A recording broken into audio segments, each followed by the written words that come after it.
Hello guys, welcome to Python life YouTube channel. So ఈ వీడియోలో వచ్చేసి రెజ్యూమ్లో ఈ 5 మిస్టేక్స్ చేస్తే రిజెక్ట్ ఖాయం. సో ఆ 5 మిస్టేక్స్ ఏంటి, సో వాటిని ఎలా అవాయిడ్ చేయాలి అని చెప్పేసి చూద్దాం.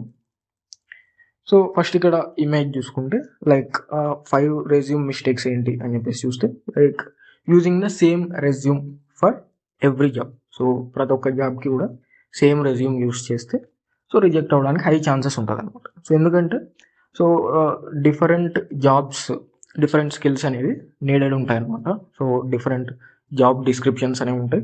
So based on that job descriptions మనం ఏం చేయాలి, కస్టమైజ్ చేయాలన్నమాట రెజ్యూమ్ని. సో కస్టమైజ్ చేయకపోవడం కానివచ్చు, generic content, job description ignore చేయడం, సో ఇదంతా కూడా అవాయిడ్ చేయాల్సిన మిస్టేక్స్ అనమాట. సో మిస్టేక్ 2 వచ్చేసి పూర్ రెజ్యూమ్ ఫార్మాటింగ్ అనమాట. సో అన్ప్రొఫెషనల్ లేఅవుట్ యూస్ చేయడం కానీ, ల్యాక్ ఆఫ్ స్ట్రక్చర్ కానివచ్చు.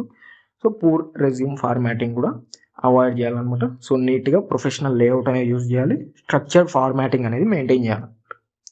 సో థర్డ్ మిస్టేక్ వచ్చేసి listing skills without proof. So just మనం బ్లైండ్గా స్కిల్స్ని లైక్ జాబ్ డిస్క్రిప్షన్ నుంచి ఏవైతే స్కిల్స్ మెన్షన్ చేశారో సో ఆ స్కిల్స్ని మనం ఏం చేయాలి, ర్యాండమ్గా రెజ్యూమ్లో మెన్షన్ చేయకూడదు అనమాట. సో మనం నిజంగా ఆ స్కిల్స్లో మంచి గ్రిప్ అండ్ ప్రాక్టికల్ నాలెడ్జ్ ఉంటే సో న్యాచురల్గా ఆ స్కిల్స్ని రెజ్యూమ్లో అయితే మెన్షన్ చేయాలి విత్ ప్రాజెక్ట్స్. లైక్ ఆ స్కిల్స్ మీద మనకి ప్రాక్టికల్ నాలెడ్జ్ ఉంది అని చెప్పేసి ప్రూఫ్ ఏంటి అంటే ప్రాజెక్ట్స్ అనమాట. సో ప్రాజెక్ట్స్ మెన్షన్ చేయాలి.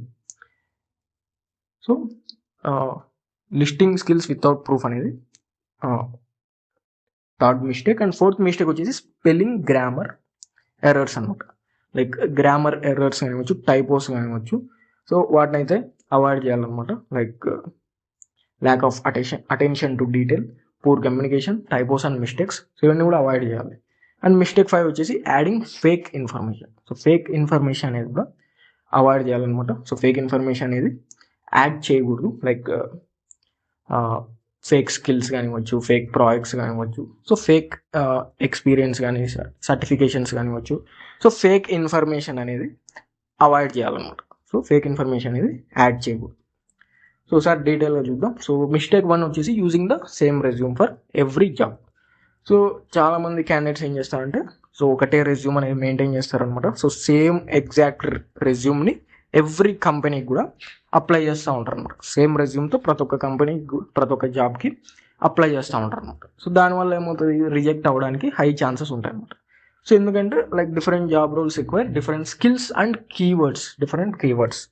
సో ఆ జాబ్ డిస్క్రిప్షన్స్కి తగ్గట్టుగా మనం అయితే కస్టమైజ్ చేయాలన్నమాట. స్కిల్స్ కానివచ్చు, ఆ కీవర్డ్స్ హైలైట్ చేయడం కానివచ్చు. సో అవంతా కూడా చేయాలన్నమాట. So if your resume doesn't match the job description, recruiters and ATS may consider it less relevant.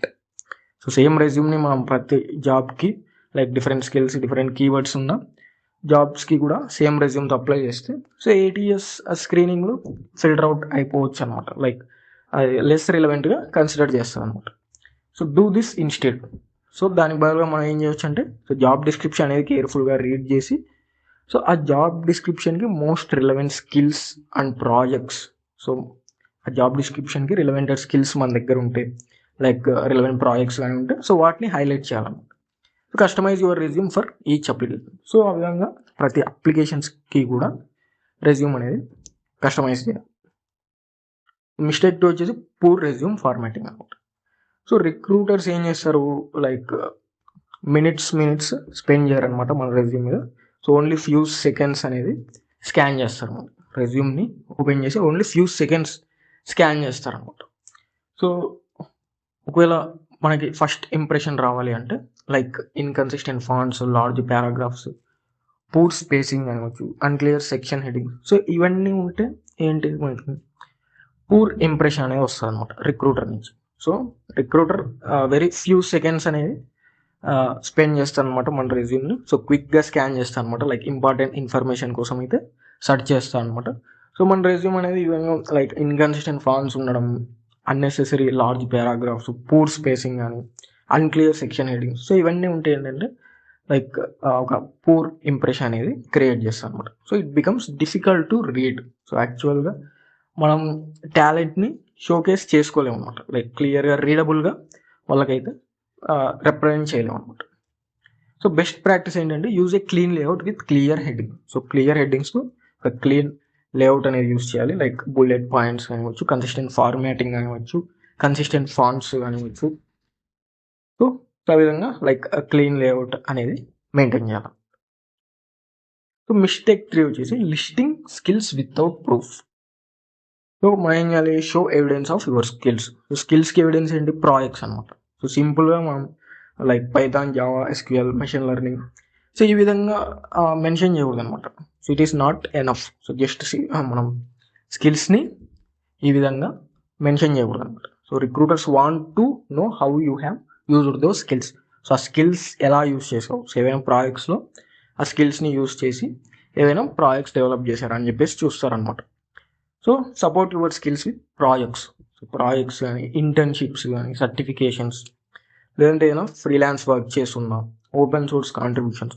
So వీటిని మెన్షన్ చేయడం ద్వారా ఏమవుతుంది అంటే రిక్రూటర్స్కి మనం ఏదైతే స్కిల్స్ మెన్షన్ చేసామో సో వాటి మీద ప్రాక్టికల్ నాలెడ్జ్ ఉన్నట్లుగా అర్థమవుతుంది అనమాట. So projects give credibility to your technical skills. So mistake 4 వచ్చేసి spelling and grammar errors. So spelling and grammar errors అనేది అవాయిడ్ చేయాలన్నమాట. Like small errors can create a big impact. So spelling errors కానీ, grammar errors కానివచ్చు, typos కానివచ్చు, so అవి ఏంటంటే like poor impression create చేయడం కానివచ్చు. So అవంతా కూడా జరుగుతాయి అనమాట. So simple mistakes like spelling errors, grammar mistakes, లేదంటే రాంగ్ కంపెనీ నేమ్ కానివచ్చు, ఇన్కరెక్ట్ కాంటాక్ట్ డీటెయిల్స్, సో ఇవన్నీ కూడా అవాయిడ్ చేయాలన్నమాట. లైక్ ప్రాపర్గా, నీట్గా, కరెక్ట్, యాక్యురేట్ ఇన్ఫర్మేషన్ అనేది ప్రొవైడ్ చేయాలి. So these mistakes can make your resume look unprofessional. So always proofread your resume before applying.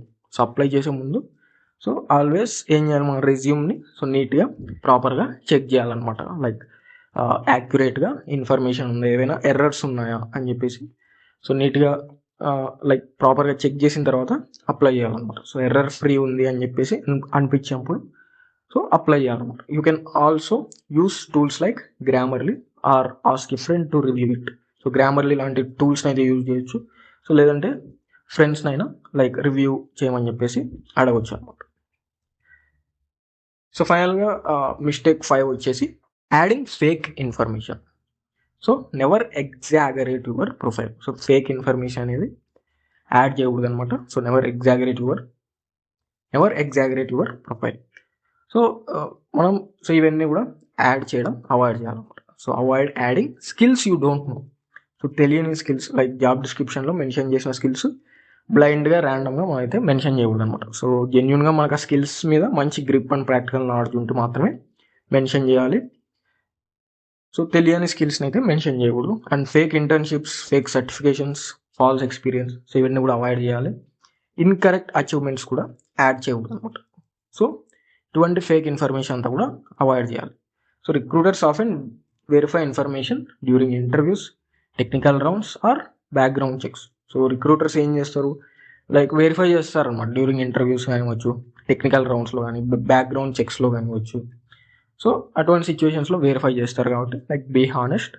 A genuine resume builds trust and confidence. Thank you. So మనకి Python life వాళ్ళు ఏంటంటే like full stack data science with generative AI అనే కోర్స్ని అయితే provide చేస్తున్నారనమాట. So like pythonlife.in అని చెప్పేసి so బ్రౌజర్లో సెర్చ్ చేస్తే సో మీరైతే ఈ పేజ్కి అయితే రావచ్చు. So full stack data science with generative AI అని చెప్పేసి. సో ఇక్కడ కోర్స్ డీటెయిల్ చూసుకుంటే సో కోర్స్ డ్యూరేషన్ వచ్చేసి 3 months ఉంటుంది అనమాట. So 1 month internship and teaching language వచ్చేసి తెలుగు లాంగ్వేజ్ ఉంటుంది. సో మోడ్ ఆఫ్ టీచింగ్ వచ్చేసి ఆన్లైన్ ఉంటుంది అనమాట. అదేవిధంగా స్టార్ట్ డేట్ వచ్చేసి August 22, 2026. So 22nd August 2026 start date అనమాట. సో కంటెంట్ యాక్సెస్ చూసుకుంటే లైఫ్ టైం యాక్సెస్ ఉంటుంది. అదేవిధంగా practical oriented approach కానివచ్చు, 100% placement assistance కూడా ఉంటుంది అనమాట. అదేవిధంగా mock interviews, resume building sessions కూడా అయితే ఉంటాయి అనమాట. సో ఇవంతా కూడా కోర్స్ డీటెయిల్స్. సో మీరు ఇవన్నీ కూడా చెక్ చేయవచ్చు అనమాట. సో pythonlife.in అనే వెబ్సైట్ వస్తే సో ఈ డీటెయిల్స్ అన్నీ కూడా మీరు చెక్ చేయొచ్చు. అండ్ ఫీ స్ట్రక్చర్ చూసుకుంటే 8,999 అనమాట. So 8,999 fee structure. And batch timings చూసుకుంటే like Monday to Saturday 7 PM to 9 PM వరకు అయితే ఉంటుంది. సో ఇక్కడ మీరు కంప్లీట్గా కోర్స్ సిలబస్ అనేది చూడొచ్చు అనమాట. సో కోర్స్కి సంబంధించి సిలబస్ కంప్లీట్గా అయితే చూడొచ్చు. సో మొత్తం ఇక్కడైతే కాన్సెప్ట్స్ అన్నీ కూడా లిస్ట్ అయి ఉంటాయి అన్నమాట. సో మీరు ఈ వెబ్సైట్ని విజిట్ చేయడం ద్వారా ఈ కోర్స్ డీటెయిల్స్ అన్నీ కూడా అయితే చూడొచ్చు అనమాట. సో ఇక్కడ రియల్ టైం ప్రాజెక్ట్స్ కానివచ్చు, అదేవిధంగా ఎటువంటి టూల్స్ అనేవి కవర్ చేస్తారు అని చెప్పేసి సో అవన్నీ కూడా ఇక్కడ మెన్షన్ చేశారు. సో అదేవిధంగా సో ఏమేమి ప్రొవైడ్ చేస్తారు, లైక్ ఆన్లైన్ కమ్యూనిటీ కానివచ్చు, స్టడీ మెటీరియల్, సర్టిఫికేషన్, సో ఇవన్నీ కూడా ప్రొవైడ్ చేస్తారనమాట. సో ఒకసారి అయితే ఆ వెబ్సైట్ని అయితే విజిట్ చేయండి, pythonlife.in అని చెప్పేసి. సో ఇంట్రెస్టెడ్ ఉన్న వాళ్ళైతే ఎన్రోల్ అవ్వండి. Like start date course start date వచ్చేసి 22 August 2026 అనమాట. So full stack data science with generative AI.